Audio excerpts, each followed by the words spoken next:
Anxiety disorders characterized by feelings of worry, anxiety, fear that are strong enough to interfere with one's daily activities. Right, such as working. Yeah, go ahead. Tell me a little bit of that. Oh, about anxiety? Yeah. Oh, what can I tell you? You know, for some people it's debilitating. For me, my anxiety has sort of leveled out. Oh, that's I mean, great. I take one medication. I take something called risperidone, which, if you've tuned into the show, I've probably talked about it, which is used to treat schizoaffective disorder. Now, I take a very small dose.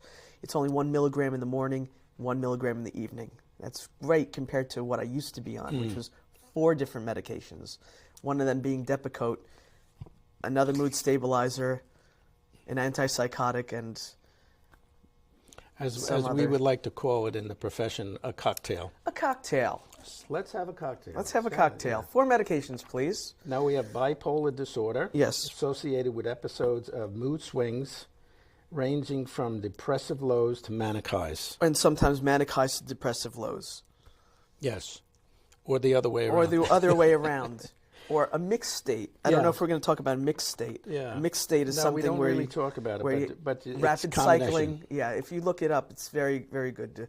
A mixed state is when you're having very, very high highs and very low lows. Yeah. But at in a very short period of time, and sometimes they call it rapid cycling, which sometimes when people are hospitalized, they'll go to the doctor at the hospital, at the ER, as it were, and basically they're tracking, or they're going to check, you know, when was your high mood and when was the low mood, and sometimes if it's within the same day, that would be considered to be possibly a mixed state, or rapid cycling, I think it's called. Yeah. Sometimes called manic depression. Bipolar disorder causes extreme shifts in mood. People that have it may spend weeks feeling like they're on top of the world before plunging into deep depression. The length of each high and low varies greatly from person to person. Yeah, it's true. All right? Yeah, because it could be that, I mean, when I had more of a depressive episodes, I should say, with bipolar disorder. It wasn't really, I wasn't spending large amounts of money. I wasn't gambling. Right. You know, wasn't doing any of those things. But for me, it was really difficult to get out of bed. Yep. I couldn't get out of bed, and I couldn't find any motivation, and I felt so weak and so useless. I had no purpose, and I just couldn't see any reason to exist or to be alive. Yeah, that must have been very frightening. Yeah, it was terrible. It was one of the worst experiences of my life. Well, I'm glad you're out of it. There are two big ones: my father's death and the divorce. And the divorce was a really tough one because it really stopped me from playing music, which is, with my father's death, We're 1 back year to music. later, Yeah. I dove right into music. Right. So my So world. next one is dementia. Yeah. Thinking. Which is not only for old people. Yes, exactly. A group of thinking, social symptoms that interferes with daily functioning. Then we have attention deficit disorder, which Right. is my area. Chronic condition including attention difficulties, hyperactivity, and impulsivities. Schizophrenia. Schizophrenia, disorder that affects a person's ability to think, feel, behave, and clearly, and they go back and forth between any number of different things. Usually for schizophrenia, they don't have it here, but that's also categorized by hallucinations. Really? Auditory and visual.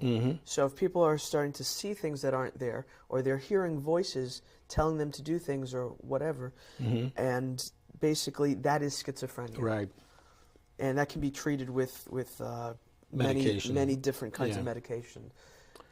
Then we've got obsessive compulsive disorder, Right, excessive OCD. thoughts, rumination that lead to repetitive behaviors, compulsions, Yeah. obsessions. Such as stacking things or collecting things or putting things in a certain order so Yeah. that you would get the, let's say, a desired result Right. in your life. Do you think it's going to change It's something? gotta So be maybe you have to wash your hands 20 times Right. before something like that, that would be OCD. A real mild case would be Jerry Seinfeld, where everything had to pretty much be in place all the time.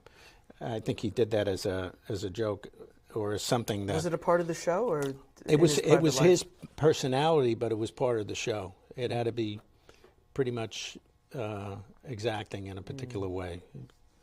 The other thing is autism, a serious developmental disorder that impairs the ability to communicate and interact. I don't know if anybody been around autistic children or autistic people, but they're a particular kind of individual, and it's not easy to basically be around them, touching them, or communicate, touch them, any of these kinds of things. Right. Post-traumatic stress syndrome or disorder in which a person has difficulty recovering after experience or witnessing a terrifying event. Such as 9/11. Such as 9/11. I've been diagnosed with that myself. As a child, my dad had a restaurant, and I was told I had to go down into the basement to, amongst other things, make boxes and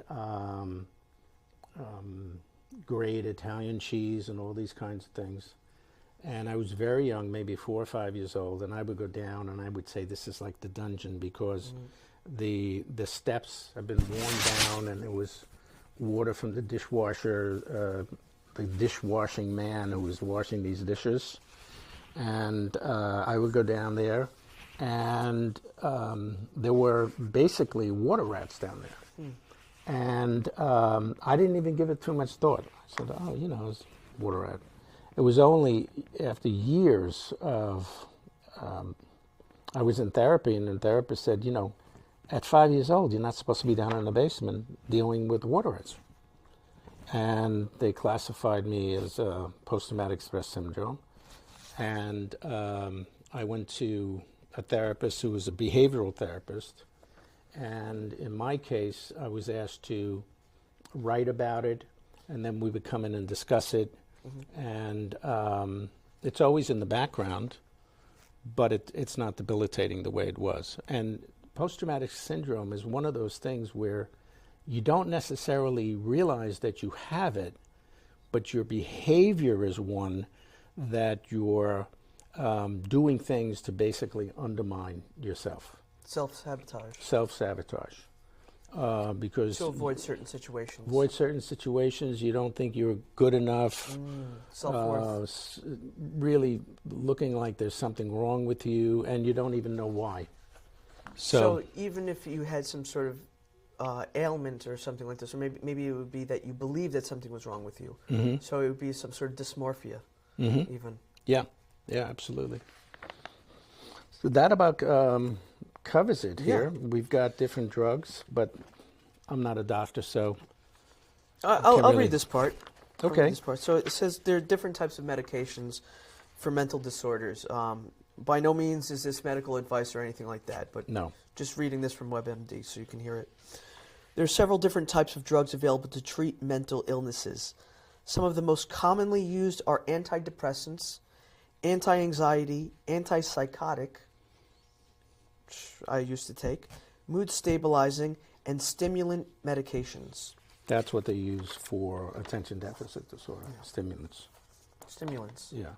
What I found more than anything, if I could just talk about attention deficit, when I work with people, whether it's individual with ADD or I'm dealing with entrepreneurs who most likely have the signs, symptoms, and behaviors of somebody with ADD, my job is to really bring clarity and focus to them to help them move along. And the way I do that is I really spend time determining where their strengths lie. What are they good at?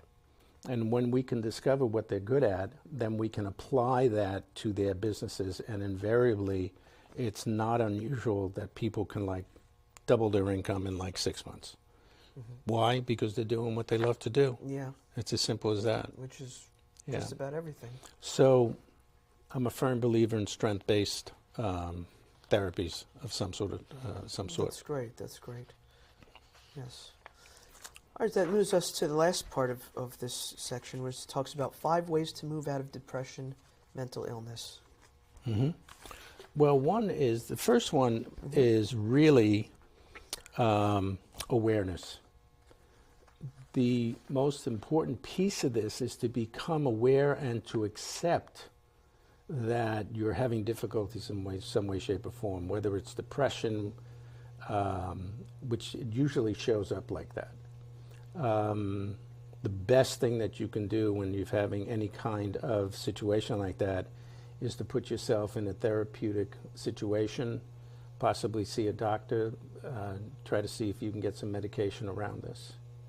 The second thing that is part of this is shifting beliefs. Mm-hmm. Now, what do I mean by that? Before the age of 7, we are in an environment where we are dependent on our families. We're dependent for love, we're dependent for sustenance, and we're dependent to help us become self-reliant. If those 3 things are not in place or attempted to bring in, what will happen is that you'll wind up, for example, needing love because you didn't get it as a child. And so these disorders So a lot of disorders will come out of that. And so, again, beliefs may be, I'm not really good enough, or there's not enough money out there, or I can't really make money. Money doesn't grow on trees. Or why do you want to be with that person? Why do you want to be, conductor in an orchestra? What are you, crazy? You can't make any money. Things that diminish the person's Right. self-worth. Right. And those beliefs can be shifted if you pay very close attention to it and do certain things around that, because when that happens, it really makes a profound difference in your quality of your life. Great. The third one is gratitude, and I spoke a little bit about that. Mm-hmm. Gratitude, I recommend every day you sit down and you write a list of 10 things that you're grateful for. Now, these things don't have to be like you wrote the world's greatest novel. It can be as simple as I got out of bed today and my feet hit the ground. I'm grateful for that. Accomplishments. Or I brushed my teeth today. It could be any of these things, because the more that you bring this into your thinking, the more thoughts are things, and the more that you do that, the more your life will begin to, you'll start to experience positive things in your life as opposed to negative things in your life. Great. The other thing is I'm a big proponent of love, because we are here. Well, it's a fact also. It's a solid fact. Yes. Yes. And I believe that people need love, as well as, more than anything, they need to be loved themselves. Whenever I'm working with somebody and I'm coaching with somebody, I always tell them, listen, you may think that this is, I'm here to coach you on attention deficit or coach you on your business or something like that. I tell them that this is really a course in love. And what we're doing here is to have you fall in love with yourself. Very powerful. Very good. Very good. Universal message. And the other one is music. I mentioned that. Mm-hmm. So music can help in any number of ways, whether you do it from a lyrical standpoint. And when I say music, I'm really incorporating all the arts. It could be dance. It could be music. Sculpture, it could painting. Sculpture. It could be architecture. Any it could kind be of anything. outlet. Exactly.